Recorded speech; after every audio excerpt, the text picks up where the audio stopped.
Day 62. Of the 29th year and beyond. Well, there are significant milestones in life and crucial times, I think, that are worthy of that we pay attention to. In the 6th chapter of the book of Isaiah, it says, "In the year that King Uzziah died, I saw the Lord high and lifted up, and the train of his robe filled the temple." This was a significant time in the life of the prophet Isaiah, because this is when he received his commissioning. But with this being day 62, I reflected upon me just recently sharing my birthday. I was born in 1962, and in October of 1962, it was at the height of the Cuban Missile Crisis. Wow.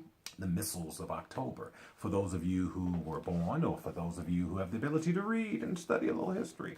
But what was really, really significant at that time, I often thought, what was my mother's thought process? Because on the 16th of October, it was right there during the height of the Cuban Missile Crisis. So quite possibly, I could have been born, and my life could have ended just like that. Oh, blip. Yeah. And with that said, Gail would have missed out on all of this. Yes, all of it. Had my life been taken at that time. So, I began to think about those moments, those opportunities that have the ability to alter our lives, to change the trajectory of our lives forever, or whether or not we have life. And that is true. The birth of our children, both of them, was very significant. I remember John was a long, tedious labor. But it was a joyous time, and Amber equally as joyous, a shorter labor. And I also remember my grandma died. I was out in I was in South Carolina with John in the ROTC unit doing camp, and I just remember seeing all this new life and all this new energy in these kids, really amped up about military and training and all of that. And it sort of made the fact that she was transitioning a lot easier for me. Well, just something to think about, those really poignant moments in our lives that have the ability to kind of color how we see things, opportunities that are presented to us. And but more than anything else, whether you're talking about celebrating life or mourning a death, or celebrating a life in the midst of mourning the death, how the person that you share this life journey with is so significant, because it is in those difficult times that the person that you love and that loves you, the person that you have vowed and pledged to share your life with for the rest of your life, through the good, the bad, and everything else in between, how having them by your side, it doesn't mean that you will escape the painful, challenging things, but you'll be able to go through it together.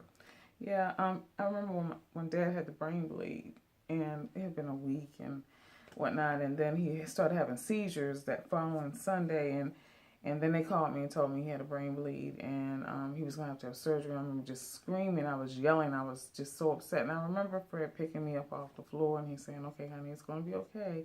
What do you want to do?" And I remember my aunt was transitioning from life to death after going through a bout with stomach cancer. And same thing. I mean, just those moments can define your relationship. And if you're not already married to someone, sometimes this can be a key. Either this person will handle the situation a way that works for you, or it doesn't. Sometimes it can be a signal that maybe this is the perfect person for you, or maybe not so much. Well, it's at those times that the character of a person is really revealed. I don't say that the crisis necessarily will develop character. It can, but it will definitely reveal it. It sure will. And so, you want to be certain that the person that you have made a commitment to share this life with is somebody that is in for the long haul. That's right. Because make no mistake, those opportunities will present themselves. And so it is truly a blessing when you have somebody by your side that will go with you through it all. That's right. And that's it. So until tomorrow, and again, just a thought. During the Cuban Missile Crisis, Gail could have missed all of this if it had gone a different way. Until tomorrow, the Lord Bye. says. Thank you.